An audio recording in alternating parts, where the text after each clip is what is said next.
Good day. My name is Marcel Wijnen and I work for Rabobank. I'm very happy to be able to speak to you for this conference. For Rabobank, I'm responsible for food transition in the Netherlands, and also I'm a regional director for Rabobank. Today we're going to talk about the lessons we have learned as Rabobank being a cooperative bank in the food and agri sector. And maybe that can be helpful for you also in Sri Lanka. So first, let's start to introduce ourselves. We are a cooperative bank for more than 125 years now, and we started for the poor farmers, to unite them, bring them together, and as a cooperative we started to give them financial solutions. So that was the start for us as a bank, and that brought us to where we are now, actively in a lot of countries in the world. And when you look at that from a governance perspective, then we try to connect with our members all over the world. So in the Netherlands we have 78 members councils and one central national members council. But in the world we have several international members councils. So that's our way to connect with our members and to make sure that what we do helps them and is in line with their needs. Here you see some numbers, so 35 countries, very large loan portfolio in the food and ag. We do that on a global scale, but we are specialized. We are a food and agri bank, and that really helps. I will come back to that later. When you talk about our mission, that's growing a better world together, and it says a lot. It says we are not aiming for profit, but we're aiming for making the world better, more sustainable, and doing that together. And when we translate our mission, growing a better world together, into the global transitions, then we talk about two transitions. One is the energy transition, and the second one is the food transition. And that's what we're talking about today. Well, in our 125 years history of Rabobank, what have we learned? I think one of the main learning points is that you have to have focus. The food and agri sector is a very specific sector with its own characteristics, but also with its own risks. And it's really helpful to understand that, to be able to help the farmers. So that's what we do.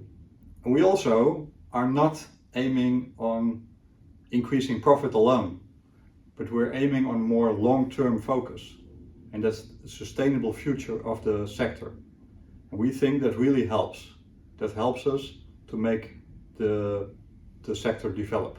In order to do so, you have to create coalitions. You have to work together. And that's what we have done for the past period of time. So working together with farmers to unite them in cooperatives or in communities, but also with food companies and also with government. So if you find parties in which you can work together, then you can achieve more.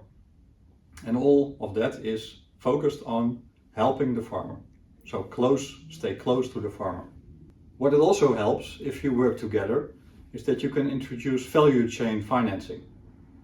And that is the case when several parties, for example farmers, a food company and the bank, they work together, they have long-term contracts, and then that makes it more easily for a bank to finance because it mitigates risks.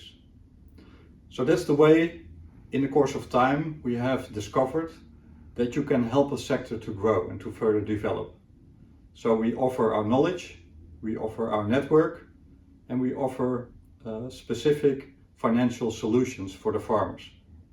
And I have an example for that. And that's this one. It's in the dairy sector.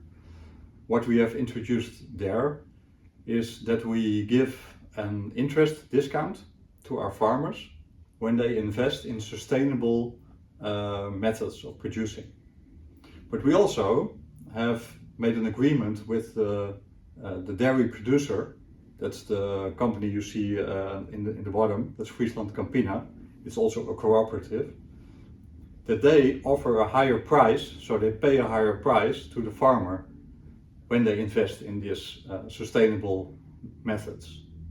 So that leads to a situation that from two sides, the farmer is incentivized to make sustainable choices.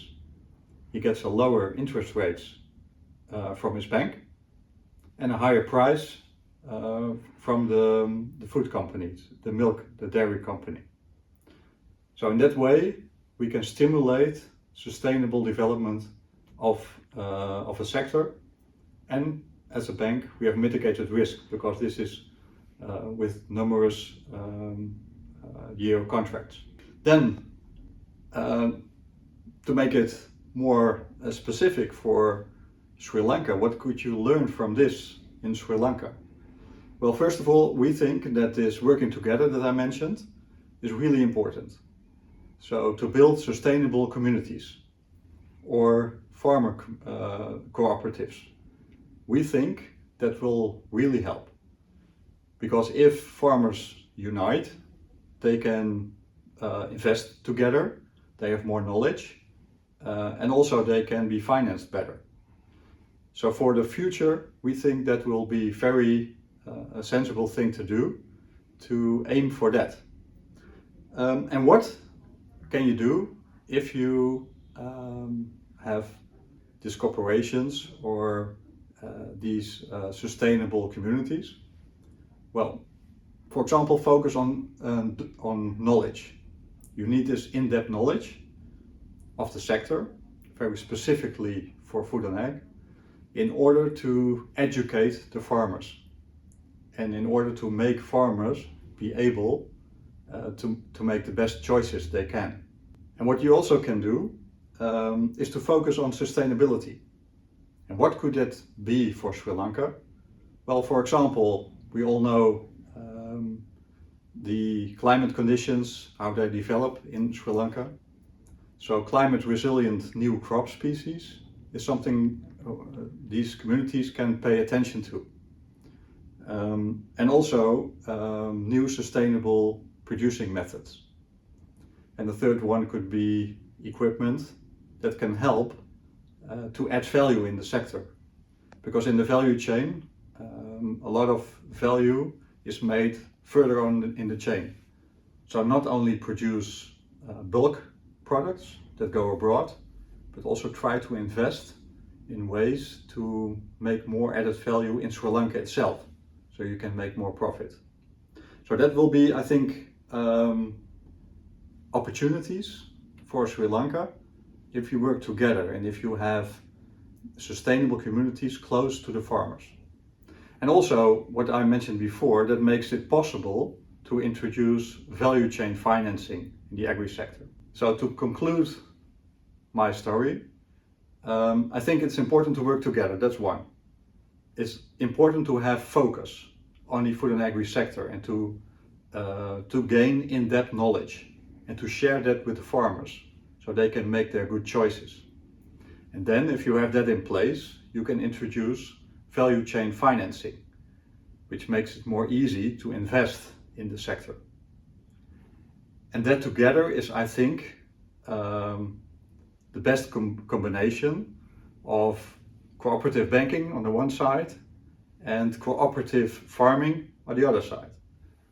So I wish for Sri Lanka and for all of you a very fruitful conference in which you can maybe deliberate and discuss this subject more further. Thank you very much.